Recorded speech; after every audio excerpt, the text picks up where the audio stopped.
Welcome. मैं हूं ज्योति। आप देख रहे हैं चुनावी समर, जहां पर एक और ताज़ा अपडेट के साथ हम हाजिर हैं। शिवसेना ने कहा, भारत ने लोकतंत्र की आत्मा को खो दिया। देश में भाजपा की सत्ता आने के बाद अक्सर ये आरोप लगते रहे हैं कि मोदी सरकार देश में लोकतंत्र को समाप्त करना चाहती है। हालांकि मोदी सरकार खुद को लोकतंत्र का सच्चा समर्थक बताती है, लेकिन मोदी सरकार के द्वारा बनाए गए कानून उनके बयान से मिलते हुए नजर नहीं आ रहे हैं। यानी कि मोदी सरकार दुनिया के सामने तो चीख चीख कर लोकतंत्र को मजबूत करने का दावा करती है, लेकिन असलियत में सरकार लोकतंत्र को कमजोर कर रही है, जिसकी वजह से शिवसेना ने मोदी सरकार पर निशाना साधा है। आपको बता दें कि शिवसेना ने सामना में ये कहा कि साल 2020 में जो कुछ भी हुआ वह ये बताता है कि भारत में लोकतंत्र खतरे में है। पार्टी ने ये कहा कि कोरोना के समय में लाखों लोगों ने अपनी जान गंवाई और भारत ने अपनी संसद और लोकतंत्र की आत्मा को खो दिया। शिवसेना ने ये कहा कि सरकार की तरफ से राम मंदिर जैसे भावनात्मक मुद्दे को उठाया जाता है, लेकिन सरकार को किसानों की भावनाओं की फिक्र नहीं। पार्टी ने यह भी कहा कि संसद में बहुमत के आधार पर 3 कृषि बिल पास किए गए, जो देश के कुछ लोगों के लाभ के लिए लाए गए।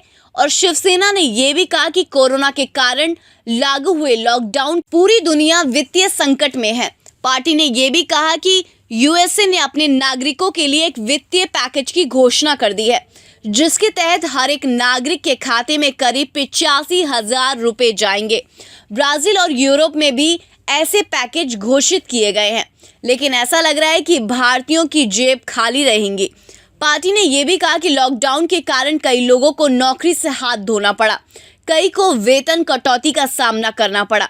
वहीं शिवसेना ने नए संसद भवन को लेकर भी मोदी सरकार को घेरा।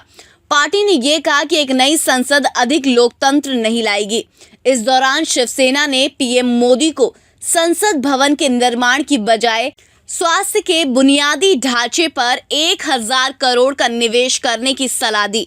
संजय राउत ने यह भी कहा कि संसद के लिए सरकार जनता से 1 लाख रुपए जुटा पाने में सक्षम नहीं है, क्योंकि लोग इसे केवल दिखावा और बेकार मान रहे हैं।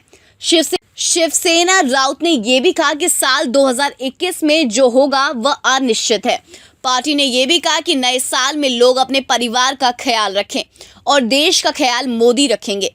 इस तरह शिवसेना ने साफ साफ ये कहा कि वर्ष 2020 एक तरह से भारत में लोकतंत्र की हत्या के वर्ष के रूप में याद किया जाएगा। जाहिर सी बात है कि शिवसेना ने जिस तरह से दुनिया के सामने एक बार फिर से अपने दोहराया है कि भारत में लोकतंत्र खतरे में है, और उससे वह संस्थाओं और देशों के कान खड़े हो गए होंगे और वह फिर से मोदी सरकार पर एक्शन लेने की तैयारी में जुट गए होंगे। तो इस पर आपकी जो भी राय है आप प्लीज़ कमेंट सेक्शन में ज़रूर लिखें। Thank you so much. Keep watching today's for more news.